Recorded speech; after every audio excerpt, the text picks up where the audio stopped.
Hi guys, day 9లో మన topic వచ్చేసి semantic elements. Guys, semantic element అనే టాపిక్ చాలా ఇంపార్టెంట్, చాలా ఇంటర్వ్యూస్ కూడా అడుగుతారు గైస్. ఓకేనా? సో మీ అందరికి అర్థమయ్యేలాగా ఈజీగా చెప్తాను చూడండి.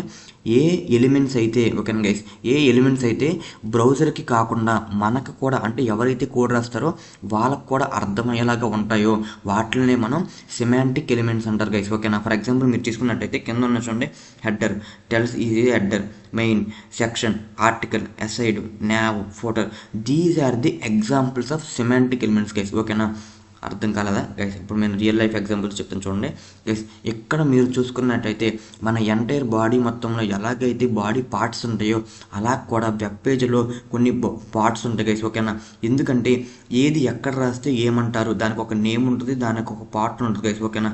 ఇక్కడ మనం చూసుకున్నట్టయితే మనకి హెడ్, షోల్డర్స్, హ్యాండ్స్, లెగ్స్, ఎలాగైతే బాడీ మనకి ఎంటైర్ బాడీకి బాడీ పార్ట్స్ ఉంటాయో అలా వెబ్ పేజెస్ కూడా వెబ్ పార్ట్స్ ఉంటాయి గైస్. ఓకేనా? ఇక్కడ చూసుకున్నట్టయితే మనకు చూడండి, హెడ్డరు, nav, ఫోటరు, ఆర్టికల్, అసైడ్. ఇక్కడ చూసారా, మనకి అర్థం చేసుకుంటాకి అండ్ చూడడానికి కూడా ఈజీగా ఉంది. ఓకేనా? ఇక్కడ మీరు చూసుకున్నట్టయితే అసలు ఎందుకన్నా సిమాంటిక్ ట్యాగ్స్ అవసరం అంటే better understanding for developers and browser guys. మీరు అంతకుముందు చూసుకున్నట్టయితే మన ప్రతి వెబ్సైట్ కూడా ఓన్లీ వన్ ఎలిమెంట్ యూజ్ చేసి బిల్డ్ చేశారు guys. That is nothing but div tag. ఓకేనా? ఆ డివ్ ట్యాగ్ యూజ్ చేయడం వల్ల అంటే మీరు వెబ్ పేజ్లో ఏది బిల్డ్ చేయాలన్నా డివ్ ట్యాగ్ని యూజ్ చేసి బిల్డ్ చేయడం వల్ల ఎంటైర్ పేజ్ మొత్తం డివ్ ట్యాగ్స్ ఉండటం వల్ల మనకి not easy to access guys. ఓకేనా? సో యాక్సెస్ చేసుకోవడం కష్టం అయిపోయేది.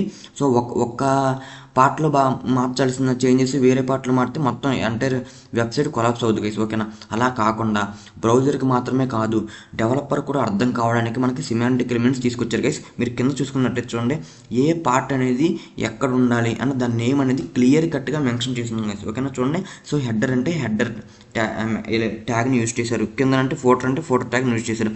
అలా మీనింగ్ఫుల్గా ఆ ప్లేస్ని డిస్క్రైబ్ చేసేలా మనం యూజ్ చేసే ఎలిమెంట్స్ని దాన్నే సిమాంటిక్ ఎలిమెంట్స్ అంటారు guys. ఓకేనా? That's it guys. If you want to know more about this topic, please check my description guys. If you have any doubts, please comment guys. If you like my content, please like, share guys. If you don't forget to subscribe my channel guys. Why not you? Bye guys.